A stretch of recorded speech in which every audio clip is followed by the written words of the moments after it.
రైతులు కార్మికుల సమస్యల పరిష్కారం కోసం జైల్ భరోసా బనగానపల్లిలో సిఐటియు నిరసన.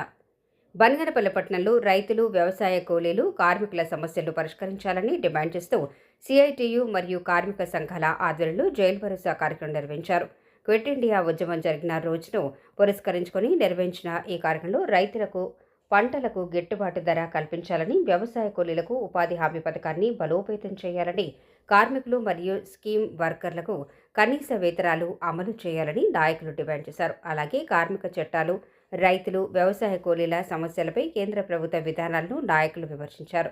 కార్యక్రమంలో సిఐటియు జిల్లా నాయకులు ఎం సుధాకర్, వెంకట సుబ్బయ్య, సిపిఐ మండల కార్యదర్శి శివయ్యతో పాటు కార్మికులు, అంగన్వాడీ, ఆటో యూనియన్ నాయకులు పాల్గొన్నారు.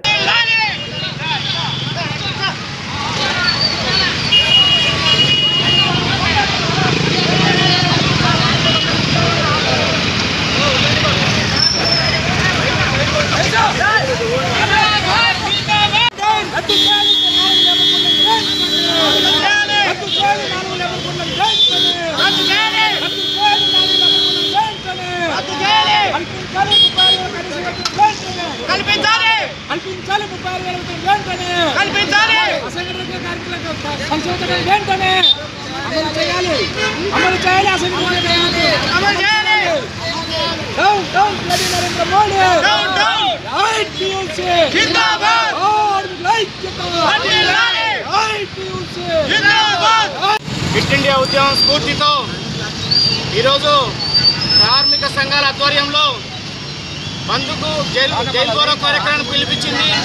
ఈ కార్యక్రమం ఉద్దేశం కేంద్ర రాష్ట్ర ప్రభుత్వాలు అవలంబిస్తున్నటువంటి ప్రజా వ్యతిరేక విధానాలపై ఇవాళ రైతులకు గిట్టుబాటు ధర లేదు, పురుగు ఎరువుల మందుల ధరలు పెరిగిపోయినాయి, అలాగే నిరుద్యోగ యువతకు ఉద్యోగాలు లేవు, అభివృద్ధి కుంటుపడింది. ఈరోజు ఒకవైపు విద్యార్థులపైన దాడులు, ఒకవైపు మహిళలపైన దాడులు విచక్షణ రహితంగా చేస్తూ ఉన్నారు. కాబట్టి కేంద్ర రాష్ట్ర ప్రభుత్వాలకు వ్యతిరేకంగా ఈరోజు బనగానపల్లిలో జైలు భరోసా కార్యక్రమం చేపట్టినాం. అభ్యర్థి శివయ్య, సిపిఐ మండల కార్యదర్శి, బనగానపల్లి. రద్దు చేయాలి 4 లేబర్ కోడ్లను వెంటనే కల్పించాలి. కనీస వేతనం 36,000 రూపాయలు వెంటనే కల్పించాలి. అసంఘటిత కార్మికుల సంక్షేమ చట్టాన్ని వెంటనే ప్రకటించాలి. అసంఘటిత కార్మికుల సంక్షేమ చట్టాన్ని వెంటనే రద్దు చేయాలి. అమెరికాతో వాణిజ్య ఒప్పందాన్ని వెంటనే రద్దు చేయాలి. అమెరికాతో వాణిజ్య ఒప్పందాన్ని వెంటనే రద్దు చేయాలి.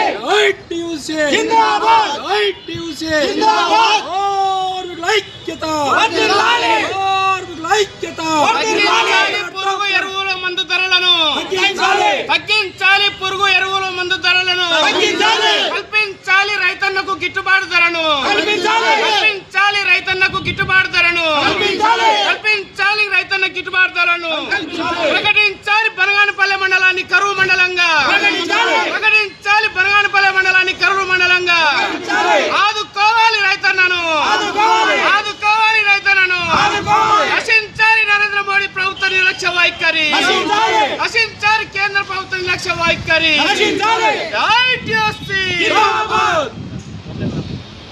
వ్యాప్త జైలు భరోసా కార్యక్రమం క్విట్ ఇండియా ఉద్యమం స్ఫూర్తితో బనగానపల్లె స్టేషన్లో జైలు భరోసా కార్యక్రమం చేయడం జరిగింది. ముఖ్యంగా కార్మికులుగా సంక్షేమ బోర్డు ఏర్పాటు చేయాలని చెప్పి, అలాగే రైతులకు గిట్టుబాటు ధర ఇవ్వాలని చెప్పేసి ఈరోజు జైలు భరోసా కార్యక్రమం బనగానపల్లె స్టేషన్లో చేయడం జరుగుతుంది. ముఖ్యంగా కేంద్ర రాష్ట్ర ప్రభుత్వాల నిర్లక్ష్య ధోరణి విడనాడి కార్మికులకు కనీస వేతనం 36,000 ఇవ్వాలని చెప్పేసి మా యొక్క డిమాండు. యాక్చువల్గా కార్మికులకు పిఎఫ్, ఈఎస్ఐ కల్పించాలని చెప్పేసి సిఐటియు తరఫున మేము డిమాండ్ చేయడం జరుగుతుంది.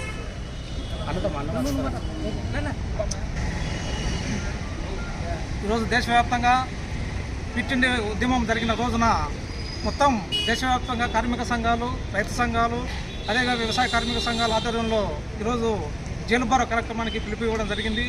ఈ కార్యక్రమం యొక్క ముఖ్య ఉద్దేశం ఏంటంటే ఈరోజు రైతులకు పండించిన పంటలకు గిట్టుబాటు ధర కల్పించే విషయంలో, అలాగే వాళ్ళకు రసాయన ఎరువులకు సంబంధించి కావచ్చు సబ్సిడీ ఇవ్వడంలో కేంద్ర ప్రభుత్వం చాలా విఫలమైంది. అదేవిధంగా దేశవ్యాప్తంగా కార్మిక సంఘాలకు ఉన్నటువంటి గతంలో ఉన్నటువంటి 44 చట్టాలు రద్దు చేసి ఈరోజు 4 లేబర్ కోడ్లకు తీసుకొచ్చింది. ఆ 4 లేబర్ కోడ్లు ఎవరి కోసం తీసుకొచ్చిందంటే ఎవరైతే కార్పొరేట్ సంస్థలు ఉంటాయో ఆ సంస్థలు బాగు కోసం ఈరోజు ఆ యొక్క లేబర్ కోడ్ తీసుకొచ్చి ఈరోజు కార్మికులకు రోడ్డును పడేసే విధంగా ఈరోజు కేంద్ర ప్రభుత్వం ఈరోజు చట్టాలు తీసుకొచ్చింది. అదేవిధంగా వ్యవసాయ కూలీలు దేశవ్యాప్తంగా ఉన్నటువంటి వ్యవసాయ కూలీలకు ఈరోజు గ్రామీణ ఉపాధి చట్టం చాలా భరోసాగా ఉండే చట్టం అది. ఈరోజు మహాత్మా గాంధీ పేరు మీద ఉన్నటువంటి ఆ ఉపాధి హామీ చట్టాన్ని రద్దు చేసి విపి రామ్జీ అనే పేరుతో ఈరోజు ఆ చట్టాన్ని నీరుగార్చే విధంగా ఒక పథకం లేక మార్చి ఈరోజు ఒక గ్రామీణ ఉపాధి కూలీలకు కూడా ఈ చట్టాన్ని దూరం చేయడం జరిగింది.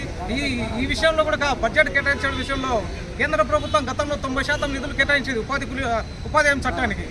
రాష్ట్రాలు 10% మాత్రం ఉండేది. కానీ ఈ విపి రామ్జీ యొక్క చట్టం వల్ల కేంద్ర ప్రభుత్వం 60%, రాష్ట్ర ప్రభుత్వం 40% అని చెప్పి ఈరోజు నిధులు కేటాయించే విధంగా ఈరోజు చట్టం చేయడం జరిగింది.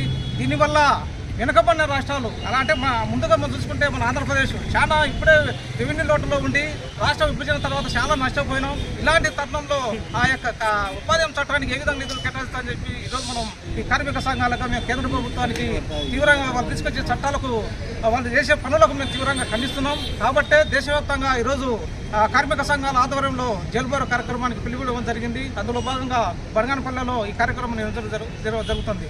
నా పేరు ఎం సుధాకర్, సిఐటి జిల్లా నాయకుడు.